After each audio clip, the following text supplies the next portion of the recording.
This video is sponsored by Adam and Eve.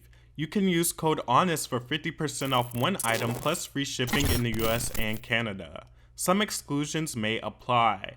20% of the profit goes to fight the spread of HIV around the world, so you will be benefiting yourself while benefiting a great cause. And they have 24/7 customer service and a no-hassle return. They have a wide range of selections, so you'll be sure to find something that accommodates you. Link will be in the description.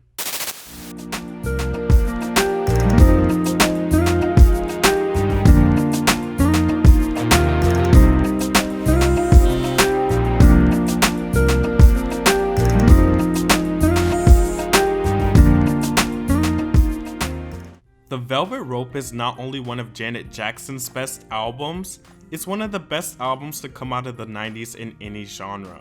Janet Jackson has always been a fairly sonically adventurous artist. If you're looking for compilations of generic pop hits, she is not your artist. However, she is still one of the most important pop artists of all time that everyone should be aware of, and The Velvet Rope could be seen as a direct reflection of her artistry, influence, and importance. She is one of the most influential pop artists alive, helping push the envelope for female sexuality and socially conscious topics in pop, R&B, and dance music. Miss Jackson has always been a largely important figure for women in pop and R&B. Without Janet Jackson, it's likely that artists like Rihanna, Beyonce, Solange, Britney Spears, SZA, Ciara, and Lady Gaga wouldn't be as visible. She broke down a door that they were able to run through. Furthermore, she helped break the glass ceiling for black artists in the recording industry in general, whether being man, woman, or non-conforming. She's had a significant impact on the industry. In fact, before this album was released, she signed what was formerly the biggest recording contract for an artist of all time, with Virgin Records, worth $80 million. Up until that point, that was virtually unheard of for any artist, but especially for a black woman. Janet is one of the few pop legends that I would also consider underrated.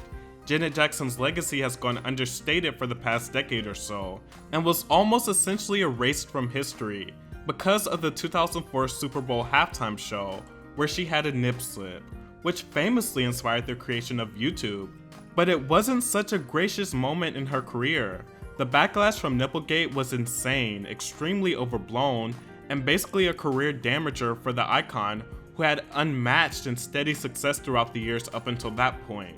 Post Nipplegate, she had a huge commercial dive and was blackballed, but thankfully in recent years her legacy has been experiencing a renaissance. She was honored as the first black woman to receive the Billboard Icon Award in 2018. She was honored with the BMI Icon Award and MTV EMA Global Icon Award that same year, and she's received tributes from artists like Ciara and Normani. It is so important for an artist as important as Janet Jackson to receive this recognition. Other artists who she's directly influenced went on to get honored before her. That just goes to show how her career and legacy have been affected. But nonetheless, Miss Jackson is finally getting her flowers after years of erasure. Her sixth album plays a huge role in the importance of her musical legacy. The Velvet Rope is a crowning jewel in her royal discography. During the recording process for the album, Janet was struggling with depression, anxiety, body dysmorphia, and had an emotional breakdown which resulted in it taking 6 months to complete the recording process, the longest of any of her albums. After a lot of struggle, how close are you to loving yourself? You're the first person to ask me that. How close am I to loving myself? I'm still a ways away, but I'm getting there. I'm still a ways away. The Velvet Rope is relentlessly dark and ultra personal. There's nothing vague about the album either. All the topics she discusses are addressed head on, leaving little to no room for misinterpretations. The Velvet Rope's premise is Janet's thoughts that everyone has a need to feel special, even if we aren't aware of it, even if we think we don't. We all want to feel special to something or someone. This album is her allowing us to go beyond her Velvet Rope. The Velvet Rope means different things to different people, Janet explained. One example is going to a nightclub. The velvet ropes they put up separate the people inside from those wanting to get in. The ones inside feel special. They've been chosen. But once inside, there's another velvet rope keeping them out of the VIP section. Miss Jackson has always been an ahead of the curve artist, but I would say it's rare that even the most trailblazing artists would have a forthright take on modern day society over 20 years early. Empty is an album track about emotional vacancy experienced during an internet age love, where Janet finds herself falling for someone she's never met, and it results in her questioning the validity of her internet connection, so to speak. It's one of the few tracks that are written in the 90s about the internet that doesn't feel like it's stuck in time. It's written very tastefully and doesn't use outdated expressions. The subject matter of this song is more justifiable than ever, as people of all ages have struggled with emotional isolation during the social media age. Empty tells the story of the need for emotional codependency upon the internet, and is one of her most timeless pieces. Got Till It's Gone was the first single released from the album, an insouciant trip-hop track based around a sample of Joni Mitchell's Big Yellow Taxi. It's also accompanied with a verse from iconic rapper Q-Tip. It has a simple message of embracing what you have while you have it. The music video, which debuted one of Jackson's signature hairstyles that was rocked throughout the era, will later win a Grammy Award for Best Short Form Music Video. You is a confrontational yet confessional track that was mistaken as shade towards Janet's big brother Michael Jackson upon the album's release, but it's really just about herself.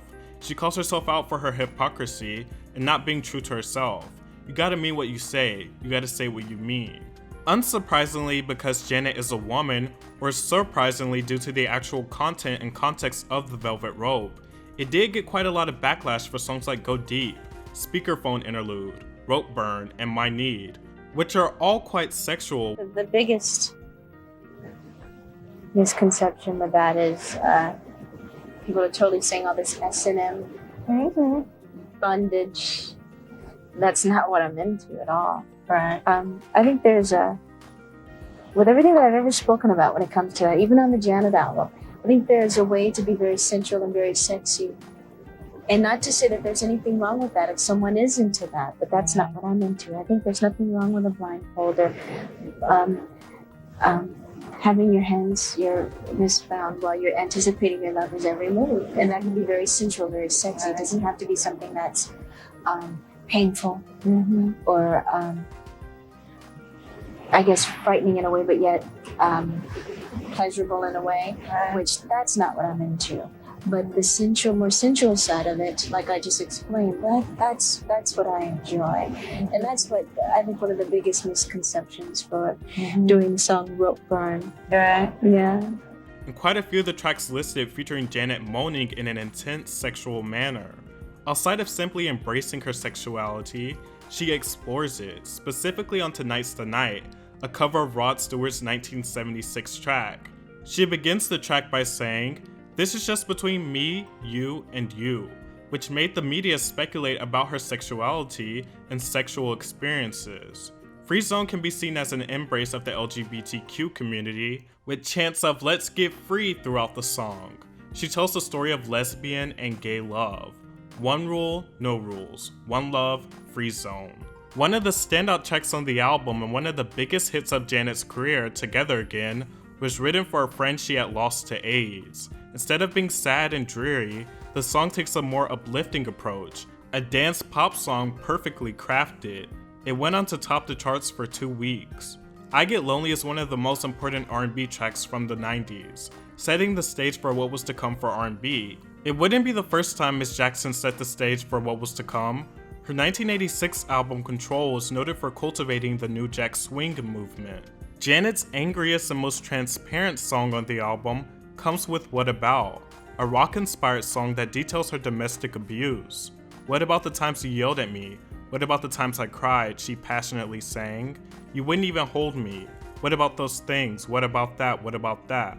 The song just gets more personal as it continues. It starts off soft and bursts into an angry and emotional chorus.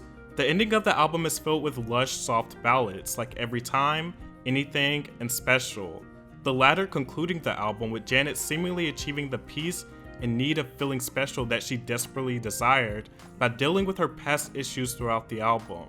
The Velvet Rope is alternative pop star in its themes and soundscapes, which many Janet Jacks have channeled long after this album. Its contributions can also be seen significantly in today's alternative R&B scene and pop music in general, whether it be The Weeknd, Beyonce, FKA Twigs, Rihanna, or Janelle Monáe. The album has been cited as an influence for many. Janet had a rather large hand when it came to introducing free-spoken topics of homophobia, AIDS, domestic abuse, and depression to pop and R&B music in the 90s. It is certainly one of the quintessential mature, dark, and honest pop albums to be emulated throughout the years. Beyond the Velvet Rope, there's obstacles, but certainly at the end of the obstacles, there's power.